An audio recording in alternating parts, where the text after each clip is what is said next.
My elder sister publicly declared that I was the one young Marquis she loved. The Shun family experienced double joy overnight. My elder sister was made a concubine, and I became the mistress of a noble family. 7 years later, Pei Yenji and I became the most unhappy couple in the capital that year. It rained heavily, and I lost my child. The letters he hid in the secret compartment were all addressed with his eldest sister's maiden name. I died of a serious illness. When I opened my eyes again, a gentle breeze was blowing in my ears. The eldest sister smiled and pointed into the distance. Look, isn't that you in young Master Xie's painting? She's just starting to fall in love. She can't hide it. This time, I looked up and calmly retorted, but elder sister, I don't have a mole at the corner of my eye. 01. The cicadas chirped in the summer heat. The lotus viewing banquet was held in a pavilion overlooking the water. Fruits and melons were stored in an ice chest, and palace maids were fanning them. It's still hot. Only the painting of young Master Xie is refreshing to look at. The woman in the painting has her blue robes fluttering gently. His features were sparse and clear, exuding a coolness. The crowd gathered around to look. With those eyebrows and the corners of your lips drawn on, you can really see the mole. You wouldn't notice it unless you looked closely. That's right. The beauty's nose and eyes are just like the second daughter of the Shun family, but that little mole is something only the eldest daughter of the Shun family has. Oh my, everyone says the Shun family has two beauties, and it's true. Young Master Xie's painting skills are superb. The painting is so lifelike that you can see the people in the painting. He has captured the charm of the two Shun family daughters in the painting. Someone took the opportunity to make a few comments. This young Marquis seems to have someone he loves. I just wonder if it's the eldest young lady or the second young lady. The eldest princess, who had been idly fanning herself in the main seat, became interested upon hearing this. She asked someone to bring the painting over, and then lightly tapped the fan on the paper. Young Master Xie, may I ask you a question? Which girl from the Shun family do you have your eye on? The room fell silent, and everyone turned to look. 17-year-old Pei Yenji stood beside the easel. He was born very well. Her eyes were clear and bright. He always has a slightly lazy smile when he looks at people. You won't find another young man like him in the entire capital. He was skilled in horsemanship, archery, poetry, calligraphy, and painting. He comes from a distinguished family and is the only son of the Marquis of Yongchang. No noblewoman in the capital could remain composed without blushing at the mention of Pei Yenji's name. Many people are curious to see what kind of woman this gentleman would fall for. My elder sister sat beside me, her handkerchief embroidered with peonies crumpled in her hand. She was terrified that Pei Yenji would reveal her name. Pei Yenji glanced in this direction and paused for a moment. Of course, his gaze swept past my elder sister and landed on me, and he smiled softly. Second Miss Shun, just like in my previous life. He told me about it. My elder sister finally relaxed, took my hand, and smiled sweetly. Qingwan, look at those eyebrows and eyes. Aren't they exactly like yours? The young Marquis naturally painted. You, she smiled happily, her eyes holding a meaningful look. It seems Qingwan will get married before me, her older sister. I didn't laugh. I didn't understand in my past life, but I understood later. Pei Yenji was merely using my body as a cover to conceal his affection for his elder sister. It's not just about drawing those two small moles on every time he paints me. There is a trace of yarrow huang in the hand or on the clothes of the person in the painting. That was my eldest sister's favorite flower. The eldest princess was also very pleased, as she had always enjoyed matchmaking for good-looking young men and women in the capital. She's in a great mood today, and she's in a high position.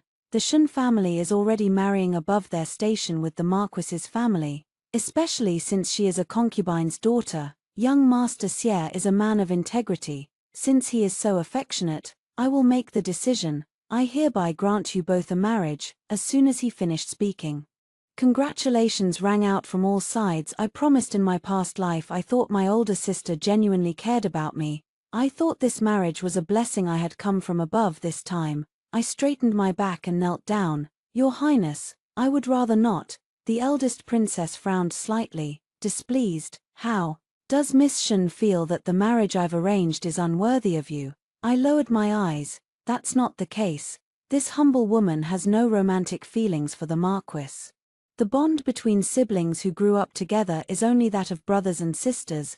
The words were spoken. Pei Yenji's lazy smile from afar had completely vanished. His face looked terribly pale. 02 News of my refusal to marry quickly spread throughout the capital. On the carriage back to the manor, the eldest sister's face turned cold. What's all this commotion about today? The princess bestows upon you a marriage into the Marquis's household.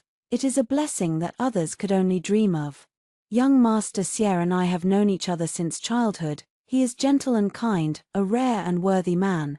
How is this marriage beneath you? I quietly raised my eyes. But Pei Yenji likes you, with such good fortune. Why doesn't the eldest sister get married herself?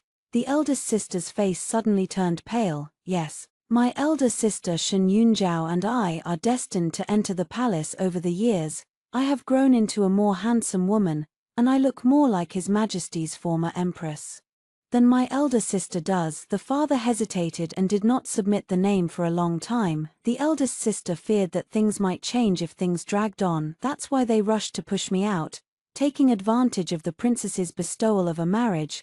Let me be bound to Pei Yenji thus. She was left to walk the path to the palace alone. My elder sister paused for a moment, then grasped my hand and spoke earnestly. In the late Qing dynasty, one of us will definitely enter the palace. Your older sister doesn't want to harm you, she wants to help you achieve your goals, to grant your wish. These two words in my past life caused me to waste my entire life. She feared that Pei Yenji would come to propose marriage, but she was also reluctant to cut off the Marquis's family's support, so they used me, their half-sister, to fill the hole. I pulled my hand back, my expression turning cold. If you want to rise through the ranks and reach a high position, that's your own business. In this life, I will never sacrifice myself to fulfill your wishes again. Upon hearing this, the eldest sister's expression changed drastically, and she raised her voice. Don't forget who protected you back then, preventing you from dying in this inner quarters. She was reminding me. It reminded me of the debt I owe her, but I pretended not to hear, lifted the curtain and got off the carriage without looking back. The gate to the mansion was pushed open, and the younger sister, Nianwen, was squatting by the pond feeding the koi. Hearing the noise, she looked up and saw it was me. As soon as she put down the fish food, she ran over and jumped into my arms. My older sister is back. I gently ruffled her hair. The only thing that brought me comfort in my past life, that was seeing my younger sister, Nianwen, grow up safely. She and I are born of the same mother. When our mother passed away, Nianwen was only 3 years old. Later, when I married into the Marquis's family, everyone smiled and congratulated me. But Nianwen cried for me. She tugged at my sleeve and whispered to my sister if she could stay. After Nianwen grew up, I carefully selected her for marriage. In the end, they chose a student who was kind and gentle. After their marriage, the two lived in harmony and cherished each other. But back then, Pei Yenji and I, once the envy of everyone, have fallen to the point where we loathe each other. 03 After the lotus viewing banquet in my previous life, Pei Yenji and I got married naturally. This man, the dream lover of countless noble ladies, became my husband on their wedding night. His eyes were gentle as he lifted the veil. In the first few years of our marriage, we were deeply in love. A young nobleman who was upright and self-possessed in public. At night, however, it was like an insatiable fox, clinging to me and refusing to let go. He loved to hug me from behind, his lips pressed against the back of my neck. When the mood strikes, he'll dip his brush in paint and lightly sketch a peony on my shoulder blade. After he finished drawing, he grabbed the back of my neck, gently pressed my face into the pillow, and forced me to call him by his nickname. Qingwan, please be kind to me. Her voice was low and husky, with a hint of coquetry. Whenever I couldn't bear it, Pei Yenji would laugh, laughing like a triumphant young man. Back then, we faced each other through spring rain and winter snow, day and night. I truly believed that Pei Yenji was the one for me. By the 6th year, her elder sister had become a favored imperial concubine. His Majesty arranged her birthday celebration in the palace. My younger sister was naturally invited and could bring her husband along. On the night of the palace banquet, the moonlight was as clear as water. The eldest sister sat regally on the high platform, her hair adorned with hairpins and her magnificent robes flowing gracefully. Unlike any ordinary person, Pei Yenji gazed into the distance. The tenderness in that glance couldn't be hidden, and it also concealed regret and hatred. She regrets that she listened to her elder sister and married me. He hated even more that it wasn't him by her side. Back then, my elder sister privately rejected Pei Yenji. She cried on his shoulder. She told him that if he loved and cherished her, he shouldn't keep her confined in a place she didn't like. Finally, the eldest sister wiped away her tears, held his hand, and gave him her advice, word by word. I have a beloved younger sister who is just as good as me in both learning and appearance. You must treat her well. I learned about these things later from Pei Yenji's letters. For so many years, he has used my wild wormwood instead of orchid. 6 years have passed since they last met, and now, looking back, he suddenly realizes what has happened. I am not her, no matter how similar they are. It's not her. That year I had just become pregnant, and my body was still cumbersome since the palace banquet. Pei Yenji has never asked me a single question about my well-being. I just took it as the 7-year itch that happens to ordinary couples until one day, Qingluo sorted out those old paintings and applied glue and alum water to them. I then took a closer look at the portraits Pei Yenji had drawn of me over the years. On each painting, 2 small, bright red moles were placed in inconspicuous places, one on the eyebrow, one on the corner of the lip. It's like trying to comfort yourself by deceiving yourself. But this little mole is clearly something only my eldest sister has on her face. With doubts in my heart, I stepped into Pei Yenji's study for the first time. Hidden in the secret compartment was a wooden box. When opened, it contained a thick stack of letters. I opened them one by one. Every single letter was written to his eldest sister. Describe her eyebrows and eyes, describe her smile, write about how he thinks of her, and how he resents her. It describes how he married her sister as she asked, spending his days and nights with a fake. One letter after another. I collapsed to the ground, clutching the letters. Lightning flashed and thunder roared outside the window, and a blinding white light pierced through, illuminating the letters scattered on the floor. I threw those letters hard at his face. Pei Yenji, do you still consider yourself a gentleman? How dare you secretly admire the emperor's concubine? Your wife's own sister. You are a beast who disregards all human ethics. The sheets of paper fluttered down and fell to the ground. His lips were dry, his face was expressionless, and he sat motionless. He refused to explain to me. I can't stand his cold demeanor. He pretends to be dead whenever something happens. Unable to bear it any longer, I grabbed the inkstone on the table and smashed it against his forehead. Blood flowed down her cheek and onto her neck. I was trembling all over, my pregnant belly sticking out. Pei Yenji, you disgust me. All the grudges accumulated over the years finally exploded at this moment. Pei Yenji stopped trying to hide it. He suddenly stood up and shoved me on the shoulder. I'm disgusting. You'd be even more disgusting to have shared a bed with someone like me for 7 years, wouldn't you? The biggest regret of my life is that I listened to Yun Zhao and married you. My stomach slammed hard against the corner of the table, and a sharp pain exploded in my abdomen. I looked down and saw the bloodstains spreading beneath me. I struggled to stay upright, my eyes burning with hatred. Are you even human? This is your child too? Pei Yenji sneered, raised his hand and drew the sword hanging on the wall, the tip of the sword pointing directly at my throat. You are not her. Your child will naturally be a burden as well. The child is gone. I lay on the couch, lingering in the pain of losing my child. It was the height of summer, yet I was shivering under a thick blanket. The doctor said that I have a lot of pent-up emotions, and that it might not be good for me in the long run. And what about Pei Yenji? He, who never took concubines, suddenly brought back 2 beauties given to him by his colleagues. He spent his days sleeping in brothels and drowning his sorrows in wine. Soon, everyone in the capital knew about it. Lord Xie and his wife went from being an enviable couple to a bitter, violent estrangement. The storyteller in the tea house tapped his gavel and sighed. No matter how much love you have in your youth, you can't escape the mundane realities of youth. How lamentable. In the end, love turned to anger, and all kindness and righteousness were severed. 04 When these things reached the ears of the eldest sister. I am very sick. My elder sister summoned me to the palace. She held a snow-white raccoon in her arms, stroking it casually without looking up. I have known for a long time that you and your husband have been at odds. What happened back then? I was the one who wronged you. Now I wish to free you. As a way of making amends to you." At that moment, a palace maid stepped forward and handed over a bottle of arsenic. "I understand everything now," the eldest sister must ensure. There are no future troubles. She feared that Pei Yenji's undying infatuation would one day kill everyone, including herself. My elder sister ordered someone to take the cat away, and as she stood up, the hem of her skirt brushed against the back of my hand. She looked down at me. "My parents are elderly, Qingwan.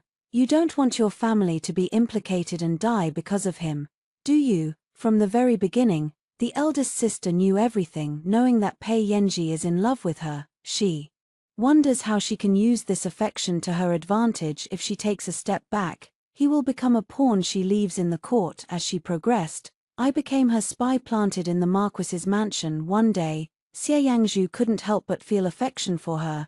"Then I can settle this matter. I am a knife." Pei Yenji was the same. Fate is like a great net, woven from the day of the lotus viewing banquet. I have never escaped. That night, I unusually set out a table of fine wine. 2 candles were lit, making the bowls and chopsticks on the table look like those of an ordinary couple.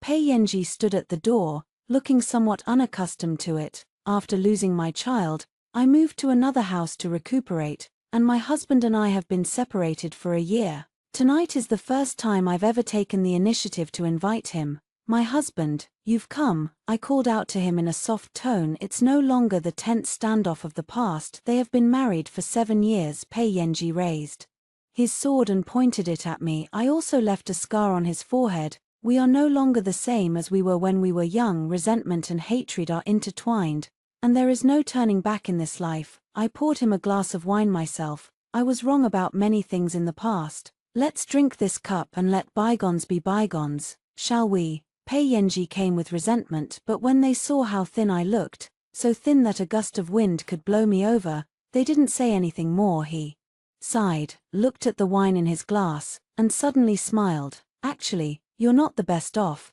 but you're not the worst off either. As the saying goes, if a person pretends to be kind all their life, then that person is kind. I have done so, and I have loved you like that for 7 years, in my heart.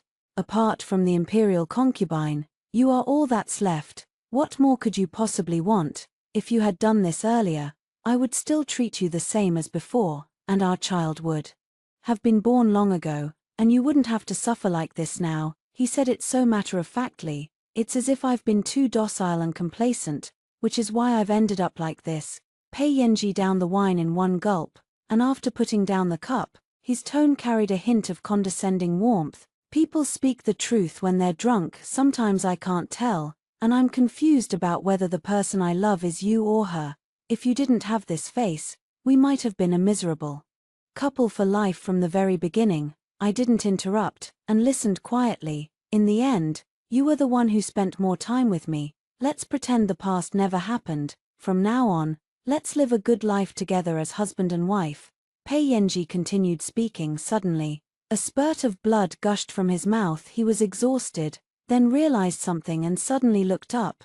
"You." I slowly stood up, a smile curving my pale lips as I looked at him. "If from the beginning you intended to be a miserable couple with me for life, then you deserve to die by my hand." He struggled to stand up, but his body slid down and he fell to the ground, calling my name, "Shen Qingwan." "I'm afraid he's not quite dead." I stood up, drew a dagger from my sleeve, and plunged it into his heart. He shuddered violently, his eyes wide open, dying with unseeing disbelief. Later, the illness struck like a landslide. I died the year after Pei Yenji's death. Think back on your life. If there is an afterlife, I will never again be entangled in the fate of Shen Yunjiao and Pei Yenji.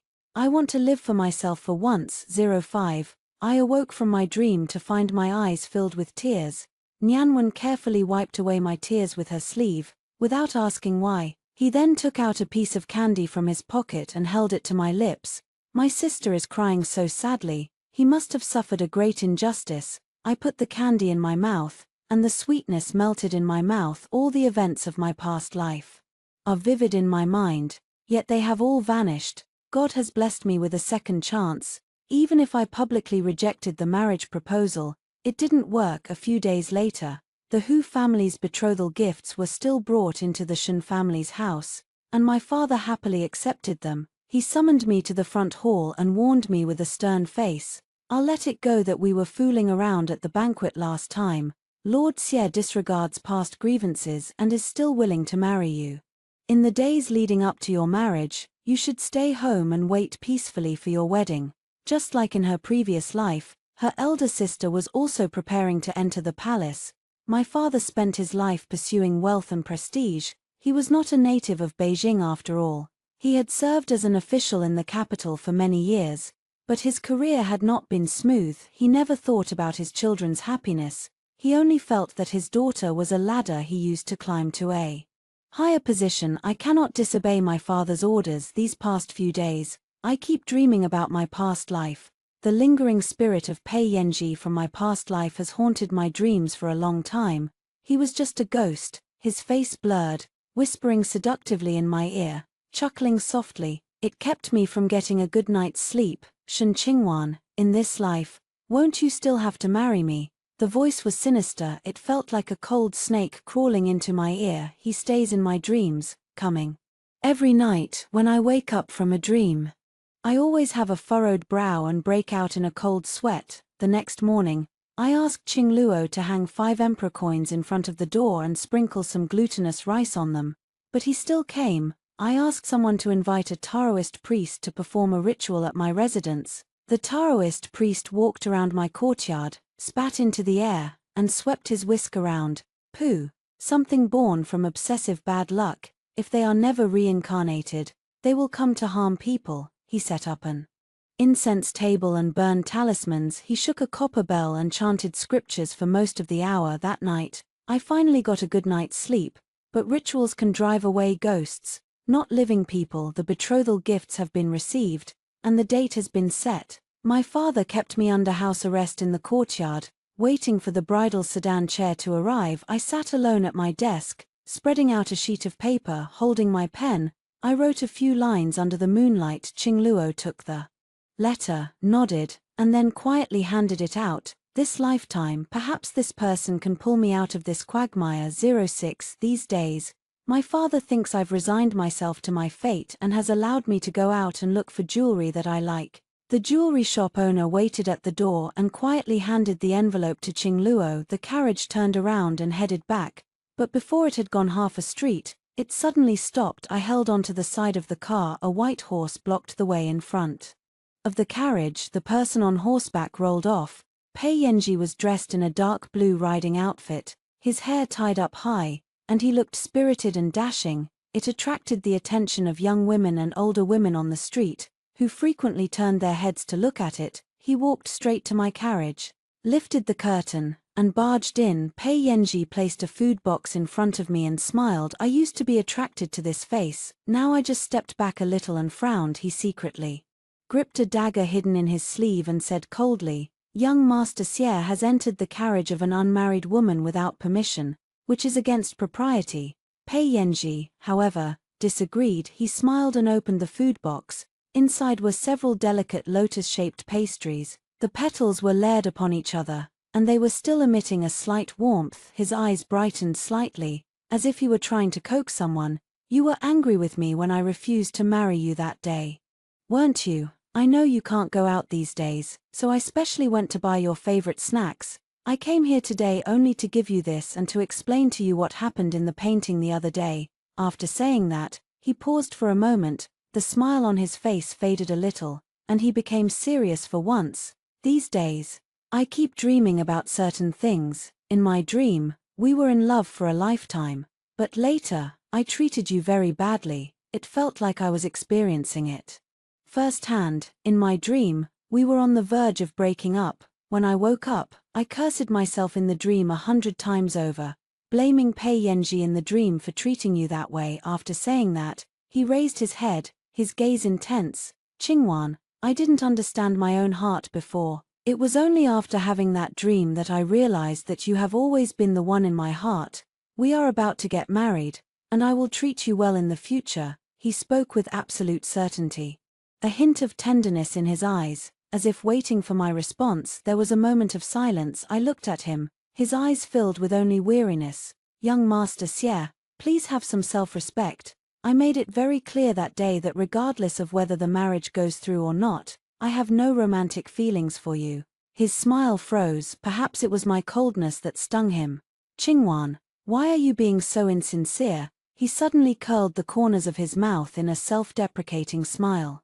In my dreams, you never looked at me like that. Is it because of your older sister? After Pei Yanji finished speaking, his gaze fell on my brow, then slid to the corner of my lips, with a kind of unrestrained scrutiny. In my dreams, you and I are a perfect couple, enjoying the bliss of our boudoir. You even gave me everything you had. He didn't finish his sentence. I raised my hand. She slapped him hard. The force was so strong that my hands were shaking. My elder sister and I have had a close relationship with Pei Yanji since childhood.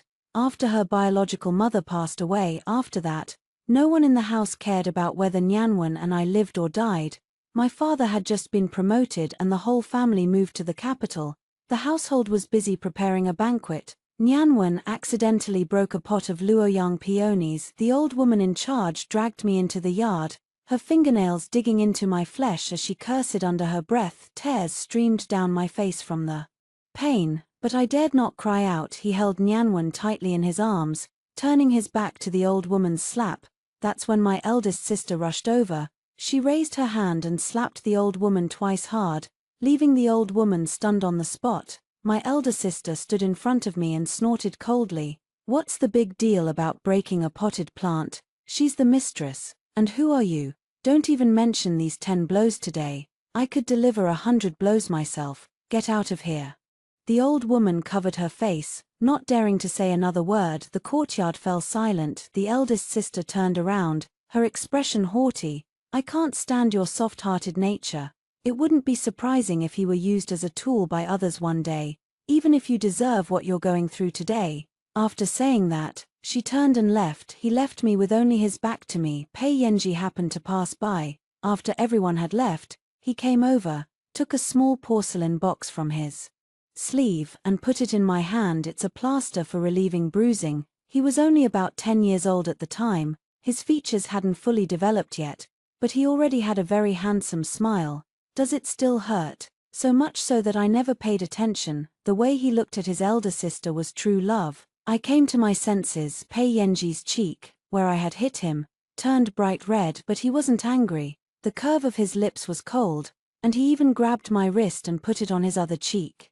Like a clingy evil spirit, Shen Qingwan is in the capital. If you don't marry me, who else can you marry? 07. Pei Yanji lifted the curtain and got off the carriage. That posture suggested he was determined to win. Yes. It is an immense blessing that young Master Xie is willing to marry me despite past grievances. After this incident, which respectable family in the capital would dare to propose marriage? If someone else were to marry him, it would be an offense against the Yongchang Marquis's mansion. Besides, my father, who is greedy for wealth and status, couldn't wait for all his daughters to marry into wealth and status. One was sent to the palace, and the other was married into a marquis's household. He would be laughing in his dreams. Qing Luo hesitated before speaking. Miss, the marquis seems to really care about you.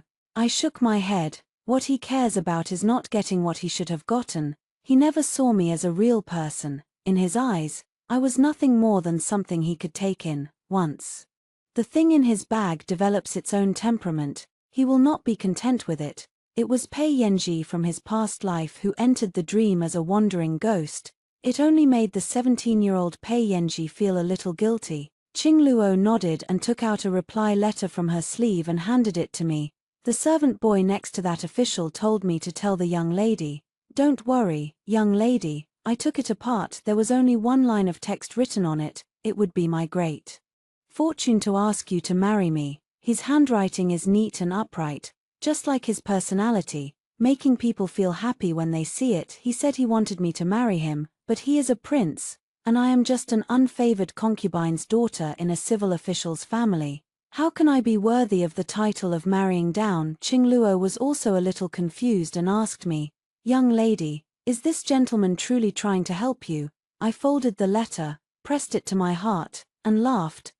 He genuinely wanted to help me. 08. After Pei Yenji died in his previous life, I briefly married someone else for 3 days. At that time, her elder sister was already a concubine, wielding immense power and completely suppressing the affairs of the Marquis's mansion, telling the outside world only that the Marquis had died suddenly from an illness. She also sent me out of Beijing to recuperate in a farmhouse at the foot of the mountain, where I lived like any other ordinary farm woman. The doctor would come every few days to prepare medicine and administer acupuncture, and he would always end with the same words: "Do your best and leave the rest to fate. The living are just waiting to die." Qing Luo then accompanied me to a small temple on the back mountain every day to relieve my boredom. The incense was sparse, and there were only 3 or 4 monks. The copper bells on the eaves jingled softly in the mountain breeze. Kneeling before the Buddha and listening to the sound of the wooden fish makes the days a little easier to bear. After each meditation session, Master Yuanhui would bring a cup of tea, different each day. Osman, thus tea is sweet, while green tea is slightly bitter. One time it was jasmine tea. A fleeting thought arose at the entrance: it makes one look forward to what tomorrow's cup of tea will taste like. I chuckled to myself, realizing that even my withered body was beginning to yearn for tomorrow's time. After drinking tea all day, I smiled and thanked my master. Master has excellent skills. He recites the scriptures well and brews tea perfectly. Master Yuanhui clasped his hands together, smiled without saying a word, and looked into the courtyard. I lifted the veil and looked out. A person stood under the camellia tree, wearing a plain long robe, with petals falling all over their shoulders, a pair of eyes, gentle and serene. When he saw me looking at him, the tips of his ears turned red, and he quickly turned his face away. The monk laughed and said, "Amitabha Buddha, all things arise from causes and conditions. Madam, it would be best if you came to our temple again tomorrow."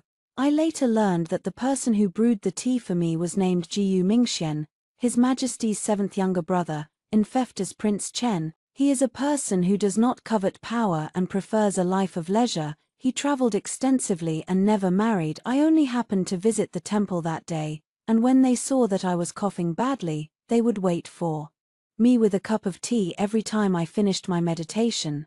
Yuanhui didn't say who brewed it, nor did he try to claim credit. One day I arrived an hour early, but there was no one in the temple, so I went to the backyard. Jiyu Mingxian was sitting on a stone bench with a medical book on his lap and a row of gold needles in front of him. He rolled up his sleeves and was tucking them into his arm. The needle went in, and he winced in pain. The servant couldn't help but intervene. "Your Highness, please don't test the needles on yourself, you might cause harm." Jiyu Mingxian's voice was clear and melodious, like his tea. "Everyone says her illness is incurable, but I'm determined to try it myself." I stood behind him and couldn't help but laugh out loud. He turned around, their eyes met, and just then a gentle breeze swept through the room. I was stunned for a moment before I realized it. It turns out that my heart, which was like a withered tree, still has warmth, but in an instant, my smile froze on my lips. "So what if you're attracted to someone, for someone like me who's counting down the days until I die? This is far too extravagant." After that day, Jiyu Mingxian still came often. Sometimes they would invite a famous doctor and bring a raccoon dog, other times they would read storybooks with me to pass the time. He was like a pebble, stirring ripples in the still waters of my heart. As time went by, I became more and more attached to this time. The day the rain fell startled spring. I said all sorts of nasty things to him under the temple corridor. "I cannot have children with you, much less grow old with you. It's such a pity that your Highness is marrying someone who is about to die. May your Highness find a healthy woman in the future, have children, and grow old together." I turned my head away, my voice cold and hard. "It's best if we don't meet again in the future." A hint of melancholy flashed in Jiyu Mingxian's eyes. Despite being soaked by the rain, he couldn't be driven away. "You said it's a pity you're with me, but for me, that's the most precious thing. If I can have such a moment in my life, that is enough. If not, I will never marry another. Just let me look at you a few more times. Even spending a day with me is a blessing from heaven." His eyes were so sincere. It makes one reluctant to deceive. Someone once used me as a substitute for someone else, saying they regretted being with me, but now someone tells me that being with me is a blessing. I ultimately cannot go against my own heart. Soon, Jiyu Mingxian began to prepare for my wedding with him. I was a second wife. Yet he treated me with the utmost kindness. The entire process, from matchmakers and betrothal gifts to formal engagements, was meticulously followed. Jiyu Mingxian cherishes me as his wife. He is a talkative person who asks about everything and is very clingy. His mediocre medical skills caused him to lose his appetite. I was both amused and exasperated when we sent our birth dates to the temple. Master Yuanhui said it was a rare match made in heaven. It's just a pity we didn't meet sooner. It's a pity we met so late. My body couldn't withstand that spring. On the day I tried on my wedding dress, Jiyu Mingxian held my hand every day and said over and over again, "It will be all right." On the third day after our marriage, I died in his arms. His trembling voice was in my ear. "If there is an afterlife, I beg you to marry me and let me be your husband." I was heartbroken too. A joyous occasion turned into a funeral. How heartbroken will Jiyu Mingxian be? For the rest of his life my hand fell to my sides, and a tear slid down my cheek. A butterfly gracefully landed in my palm. In the end, it was all just a cruel twist of fate. I only realized it when I saw the words on the letter turn out to be, Jiyu Mingxian is back 209. The betrothal gifts sent by the Marquis's mansion this time were twice as much as in the previous life. As if they were competing with someone, the eldest sister glanced at it as she passed by the front hall, then looked away and scoffed. "What good is it anyway? Once I'm in the palace, what can't I have?" But the days went by, but news of the draft was delayed. The eldest sister felt like every day was an eternity at home. At first, he managed to maintain his composure, but later he couldn't keep it up and started sending people out to inquire every day. I wrote to ask Jiyu Mingxian about entering the palace. He wrote back to me not long ago saying that His Majesty had suddenly fallen seriously ill. The Empress Dowager, finding the palace filled with too many alluring women, invited a high-ranking monk to assess the situation. The monk advised that the palace needed a period of peace and quiet, and that it was unlikely there would be a selection of concubines this year. This matter was kept secret. The eldest sister, of course, had no idea. Holding the letter, I hatched a plan. In her previous life, at this time, her elder sister had already entered the palace in great style. In this life, however, he couldn't even touch the edge of the palace gate. Man proposes, God disposes. Fate is a thing. If you take a different path, everything changes. The day the news came back that there would be no talent show, a crisp sound of shattering porcelain came from the front yard. I have never seen my eldest sister cry. She threw herself into her father's arms, saying in despair, "Why wouldn't His Majesty hold a selection of candidates? Father, I can't wait any longer." Her father patted her back, his face also looking unpleasant, but he didn't say much. Just then, the servant boy stumbled in from outside. Master, Prince Chen has come to our house to propose marriage. Which lady are you seeking favors from?" The servant scratched his head. "Well, the second young lady has already been betrothed to the Marquis's family, so the prince should be asking for the eldest young lady's hand in marriage." Father remained silent with a sullen expression. Does he feel sorry for his older sister? Perhaps a little. But he felt even more sorry for himself. His path to the palace was blocked. Although Prince Chen was a leisurely prince with no power, he was still related to the imperial family, which made him much better off than ordinary people. After pondering for a long time, Father finally spoke. "Yun Zhao, Prince Chen is also a good candidate." The eldest sister's face turned pale instantly. "Father, I've never seen this Prince Chen before. I married him, and I will never be with His Majesty in this lifetime. I have heard that he travels around enjoying the scenery and has no ambition for advancement in politics." She bit her lip, tears streaming down her face. "How can my child marry someone like that? If that's the case, you might as well marry someone you love." But the eldest sister could not disobey her father. At that time, I was on my way to pick up my wedding dress. I saw Jiyu Mingxian standing under the pavilion. When he saw me coming, he hurriedly avoided me, leaving me with only his bright red ear tips. I smiled faintly. In this life, I will not miss him again. 10. On the eve of my wedding, my eldest sister came to my courtyard carrying a lantern. She had a smooth life and excelled in everything. They are willing to step on others to get ahead. But His Majesty's decision not to hold a talent show was like a blow to the head, completely crushing her. For the first time, my proud elder sister bowed her head in front of me. Qingwan, you once said that Pei Yanji loved me. If you marry him, you will only live in my shadow from now on, even if I haven't done you a great favor. Just think of me as your elder sister. Okay, I listened, but my expression remained unchanged. She came to exchange wives with me. She married Pei Yanji. I will marry Jiyu Mingxian. Whether in her past or present life, Pei Yanji will always be her way out. Even if she doesn't enter the palace, she can easily control him by marrying into the family. I wrote to Jiyu Mingxian to propose marriage so that my elder sister could see her own future. She made me possible in her past life. In this life, let me fulfill her wish, but if I just give it up so easily, it will definitely arouse suspicion from my elder sister. So I pushed her hand away and stood up. You're the one who told me to marry Pei Yanji. And now you're the one trying to steal me away. Whether to change it or not is entirely up to my eldest sister. Isn't she being a bit too domineering? From childhood to adulthood, I have never argued with her about anything. She wanted to enter the palace, and she used my reputation to pave the way in public. But I didn't compete with her. This is the first time. The eldest sister was taken aback for a moment, but soon, a sense of resentment slowly ignited in his eyes. 11. I didn't sleep a wink all night. Before dawn, Qing Luo pushed open the door and came in, whispering in my ear. The maid from my elder sister's room sneaked into the small kitchen and put poison in the morning tea I was going to have. We grew up together, so I know my older sister very well. She never hesitates to use anything that can be of her own volition. He drugged his own sister to arrange a marriage exchange. She's capable of doing something like that. Little did she know that in this life, even if she didn't do that, I also intend to knock her unconscious and send her to the Marquis's mansion in a bridal sedan chair. Pei Yanji and she were destined to be a perfect match in this life. While getting ready, I casually leaned over the dressing table, letting the people from my elder sister's room carry me to her room and change into my wedding dress.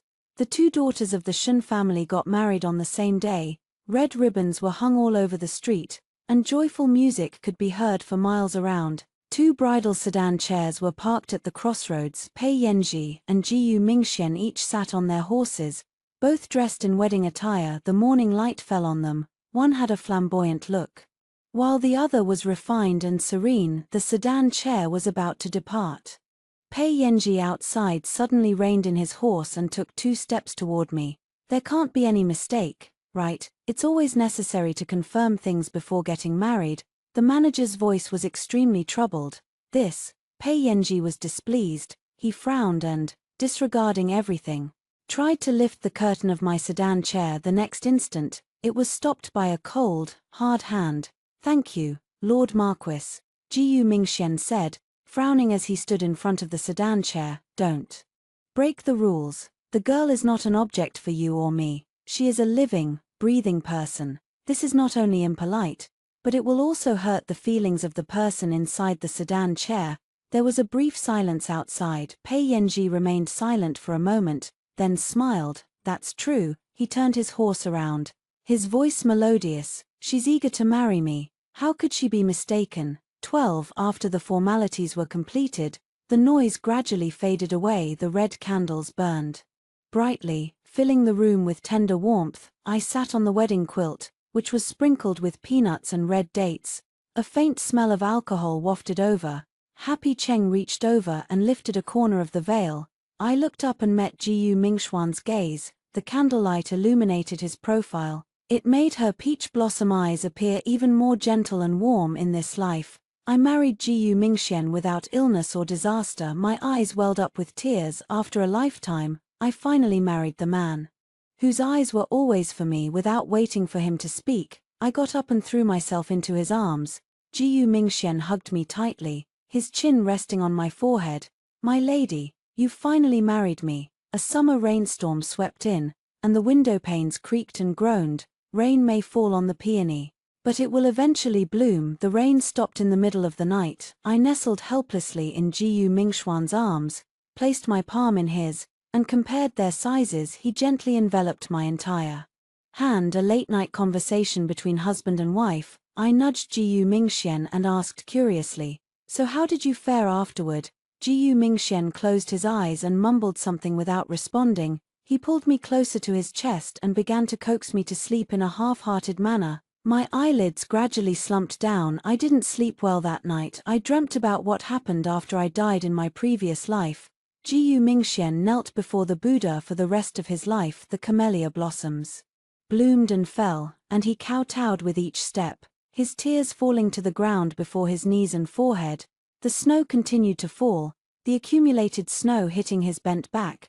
By the time he was 40, Jiyu Mingxian could no longer lift his legs. He sat in his wheelchair with a scripture book spread out on his lap, copying it stroke by stroke. He died at the age of 43 when I woke up. Tears silently slid into my hair. 13. Marrying Jiyu Mingxian means I won't have to worry about anything. I don't have to worry about the money, I just have to ask to spend it. This prince, who used to be rarely at home, now spends all his time with me. After we got married, when I write, he grinds the ink. When I embroider, he peels chestnuts beside me, piling them into a small mountain on a small plate. I couldn't help but ask him, "I know you enjoy going out and exploring, but now, you don't even want the beautiful scenery outside." He was leaning against the couch, picking out fabric for my clothes.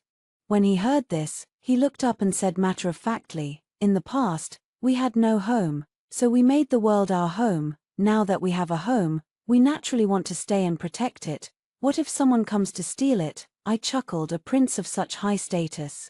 Yet he portrays himself as a resentful husband. On the day I returned to my parents' home, Qingluo heard some rumors while she was helping me with my makeup. "Madam, things aren't going well at the Marquis's residence," she said.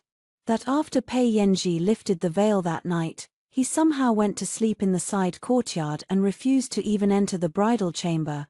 Rumors are circulating that the second young lady, who was supposed to marry into the Marquis's mansion, has inexplicably become the eldest young lady. Someone must have pulled some tricks. Unfortunately, his elder sister had previously refused his offer to enter the palace. She only married into the family. Now that she couldn't enter the palace, how could Pei Yanji not understand? Naturally, they felt that the eldest sister had taken it upon herself to arrange the marriage.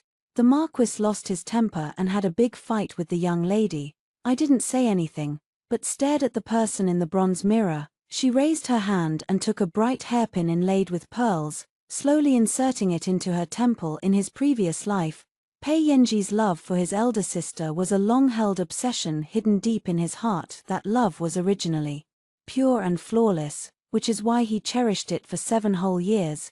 But the purer something is, the more it can never be the same again once it's been tainted by scheming. This was their karma. "I'll just watch the show." I took Qingluo's hand and went out the door. Jiyu Mingxian was already waiting by the carriage. When he saw me, he smiled gently and reached out to help me steadily into the carriage. Only he and I remained in the elevator car. He then pulled me into his arms and gently kissed me from my forehead to the corner of my lips. I pushed him away, slightly out of breath, and said, "Even for such a short while, you're already getting tired of it." As if by magic, he pulled a fine jade bracelet from his sleeve, grabbed my hand, and slipped it onto my wrist. "I'm returning to my parents' home today, and I'm bound to run into him." Her tone still sounded somewhat aggrieved. Once a person falls in love, they become anxious and insecure. I cupped his face in my hands and kissed Jiyu Mingxian's lips, telling him to relax. "But you're the only one in my heart." 14. The meal at the bride's parents' homecoming did not go smoothly. The eldest sister was dressed simply.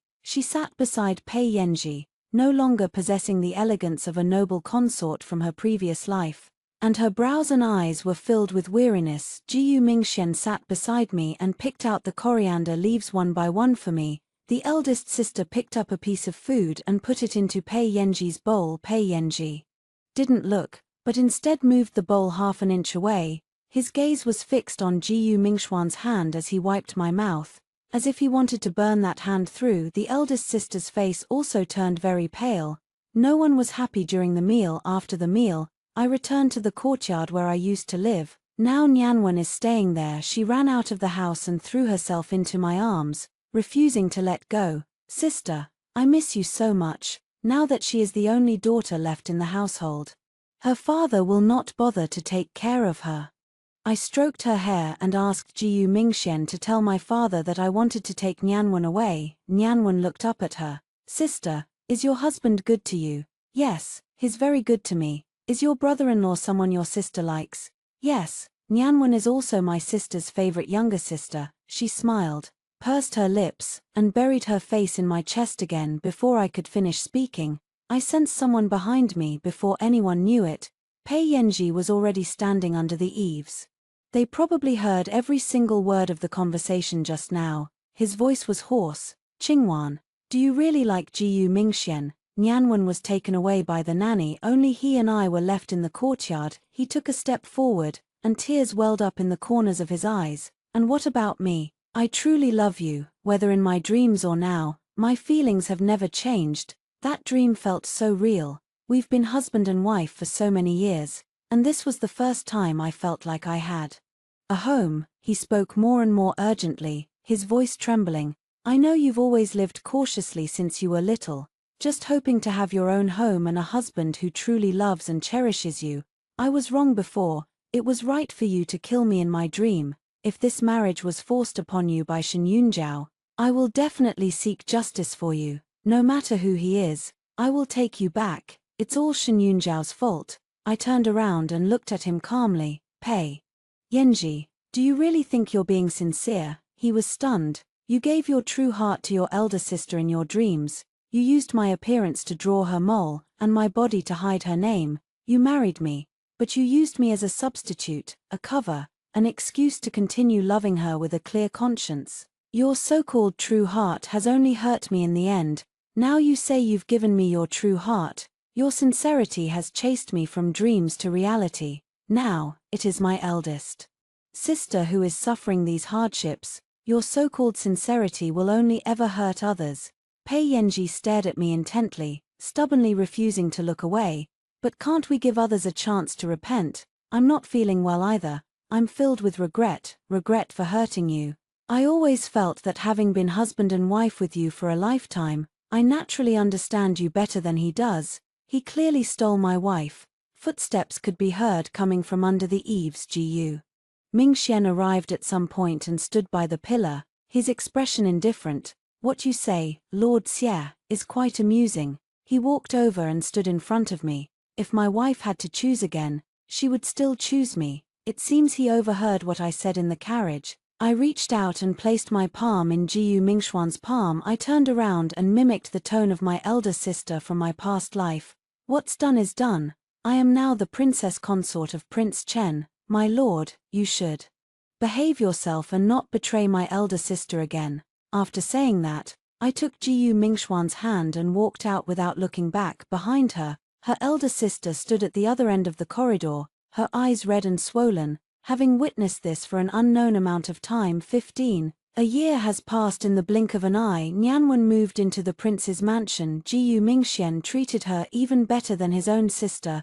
He single-handedly organized Nianwen's birthday banquet this year. Nianwen sat at the table, wearing a small jade crown given to her by Jiyu Mingxian, her eyes curving into crescent moons as she smiled. I got sleepy halfway through the meal, and my head started to droop. Jiyu Mingxian picked her up and carried her back to her room. After removing our hairpins and jewelry, we sat side by side in front of the bronze mirror, both dressed in our undergarments. The reflections in the mirror are too. I turned my head and smiled at him. Oh dear, now there's one more person to love. Nianwen, I leaned against him, looking into his eyes. But when will we be able to have a child of our own? 2 or 3 maids carrying lanterns walked past the window. Low laughter drifted in, then gradually faded into the distance. I then noticed that Jiyu Mingxuan's ear tips were bright red. I decided to tease him and moved closer to him. Jiyu Lang, it has always been my home. The next moment, he leaned down and kissed her. The red curtains cascaded down like flowing water, enveloping us both. Inside, when they learned of Pei Yanji and their elder sister's whereabouts again, autumn has already arrived. Pei Yanji drowned his sorrows in alcohol every day and spent his days in brothels, his reputation for debauchery spreading throughout the capital. At first, the eldest sister endured it, but later she stopped. She took a sword and cut off half of her hair in front of him. Not long after, a great fire broke out in the Marquis's mansion. Some say that lady who herself placed it there, but both of them were lucky and survived. One was disfigured, the other lost a leg for the rest of their lives. They were bound together. I put down my teacup and remained silent for a long time. The law of cause and effect never requires anyone to act on behalf of heaven. They reap what they sow. I became pregnant when winter came. That day, the sky was clear and the snow on the mountain had mostly melted. Jiyu Mingxian and I went to the temple to fulfill our vows amidst the wisps of smoke. He knelt on the prayer mat beside him, his hands clasped together. He opened one eye and peeked at me. It just so happened that my eyes met. My husband.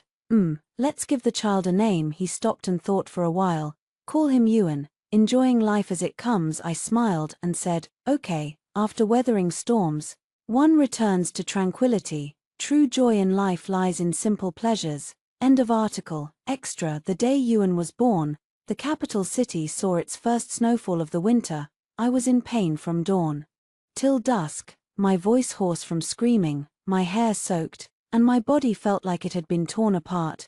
Jiyu Mingxian was pacing anxiously outside, trying to rush in several times, but was stopped by the midwife. Your Highness, the delivery room is bloody, you can't come in, he shouted from outside. I don't care. Qingwan, are you all right? I was in too much pain to speak, and could only curse him in my heart. This idiot, what's with all the shouting? I'm not deaf. As dusk fell, a loud cry echoed throughout the entire palace. The midwife carried the baby out, and Jiyu Mingxian took him, his hands trembling. He called to me through the door, Qingwan, it's a son. I gave a weak smile. Later, he brought the baby back in, squatted by the bed, and showed him to me. The baby was tiny, his skin wrinkled, his eyes not yet open, but his little mouth was moving, as if searching for food. It looks like you, he said, your eyes and eyebrows. How can I tell? I can tell. I reached out and touched the child's face.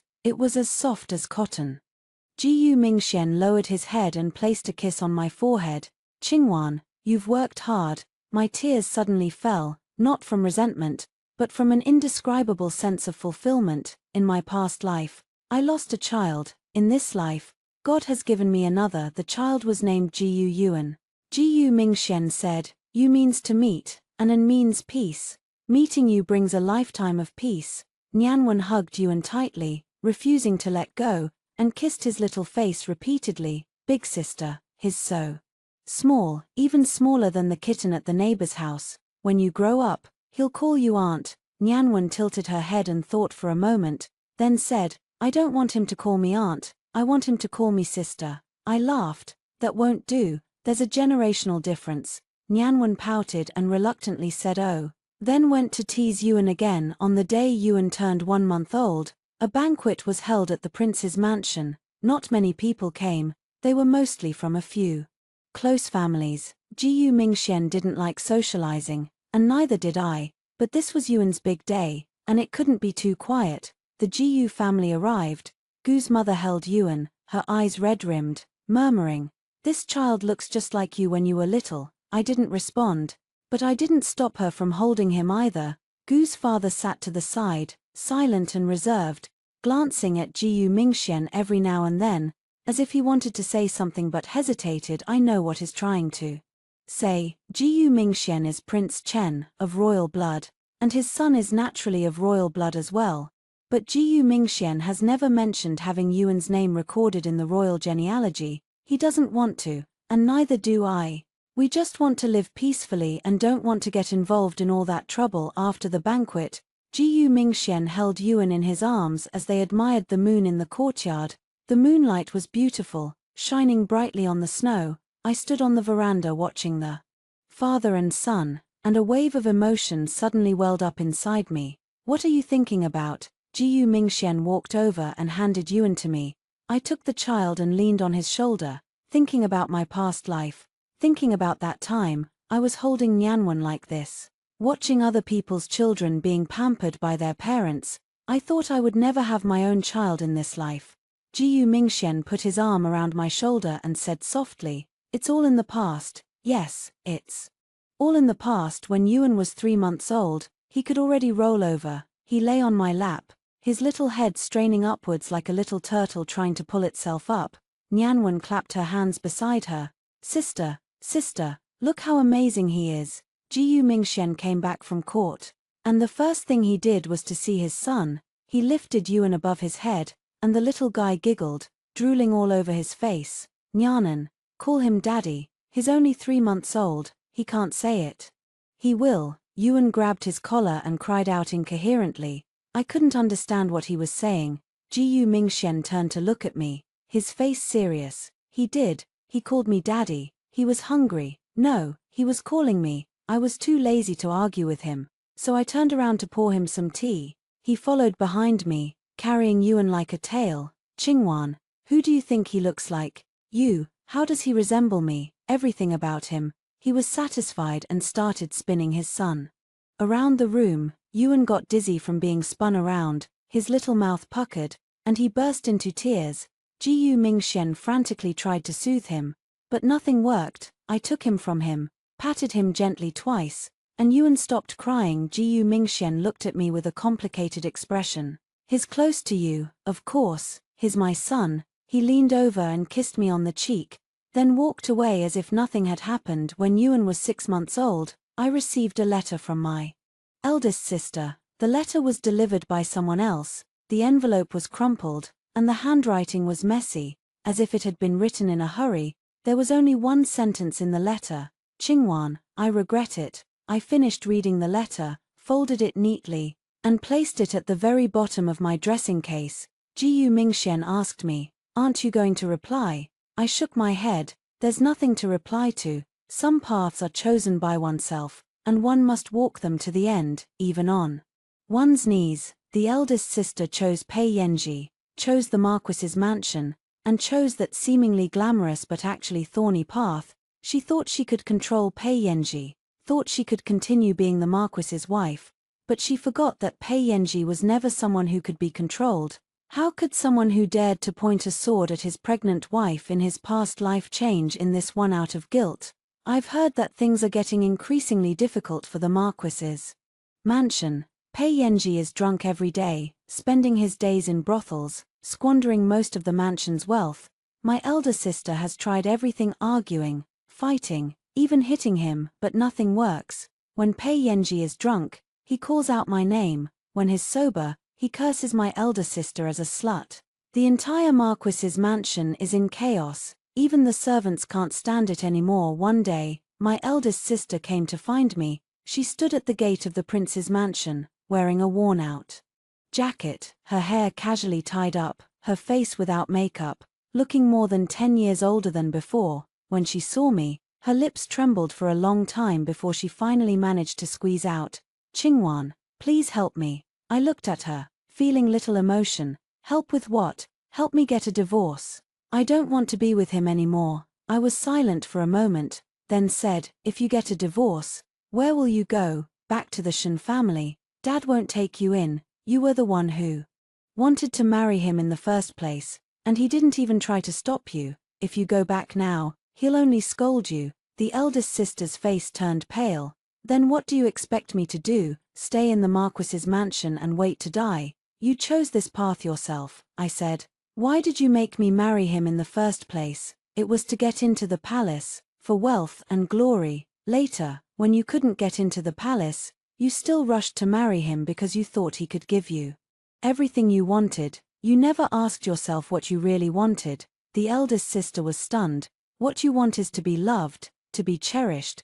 But Pei Yenji won't love you. He only loves the illusion in his heart. You think you can change him, but you can't even change yourself. Tears streamed down the eldest sister's face. She said nothing more, turned, and walked away. Her back was hunched, like a tree bent by the wind. That night, Jiyu Mingxian asked me, "What did you say to her?" I said, "The truth." He sighed and pulled me into his arms. Some truths are better left unsaid. I leaned on his shoulder, not replying. I knew he was right. But some things, if kept inside, were unbearable. My elder sister owed me a debt I could never repay in this lifetime.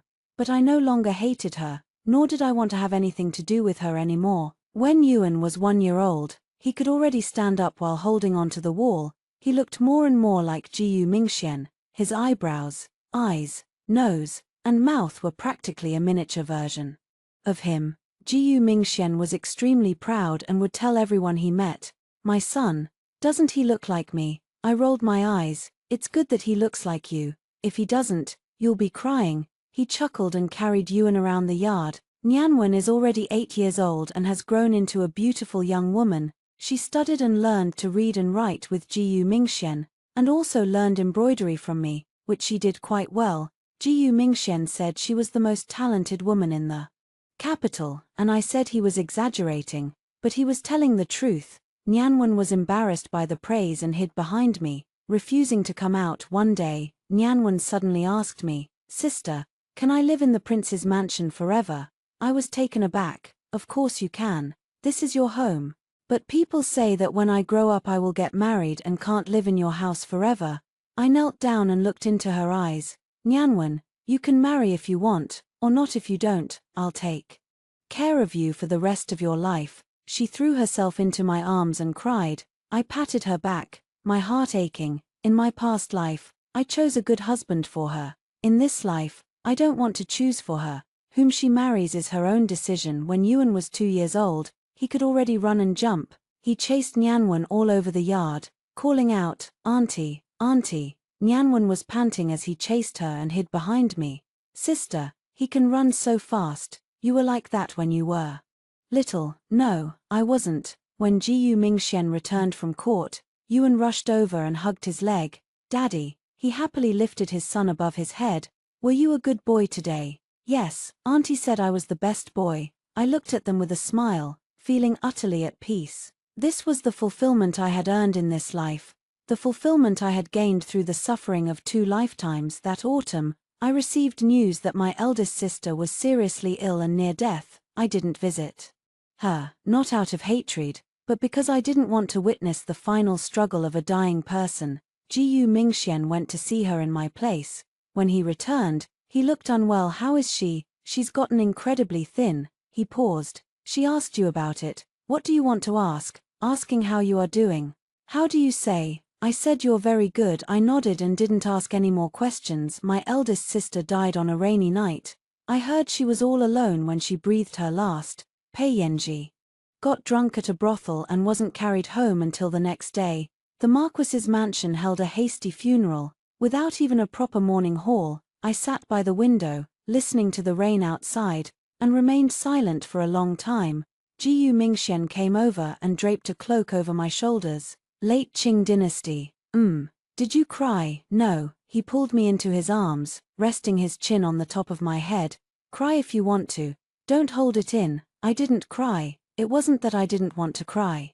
It was that I couldn't. Between my elder sister and me, there were too many grudges, too many schemes. Over the years, she protected me, and she also harmed me. She used me as a pawn, and I treated her as an enemy. In the end, neither of us won. After his elder sister's death, Pei Yenji went completely mad. He spent his days clutching her memorial tablet, calling out Yun Zhao, Yun Zhao. No one knew if he truly regretted it or was simply unwilling to accept his fate. The Marquis's mansion fell into ruin. He squandered all the family fortune, unable even to pay the servants' monthly wages.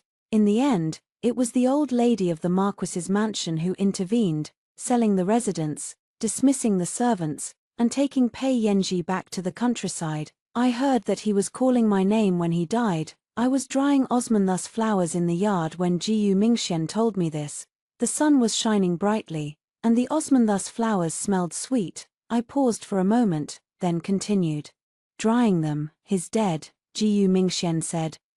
Are you sad?" I thought for a moment and said, "I'm not sad, I just feel a little regretful." "What's a pity?" "It's a pity we used to be so close." Jiyu Mingxian didn't reply, but walked over and helped me spread the osmanthus flowers out. What happened next was quite simple. When Nianwen was 15, she chose a marriage for herself. Her fiancé was Zhu Jinyang, the eldest son of Zhu, a compiler at the Hanlin Academy, a gentle and refined scholar.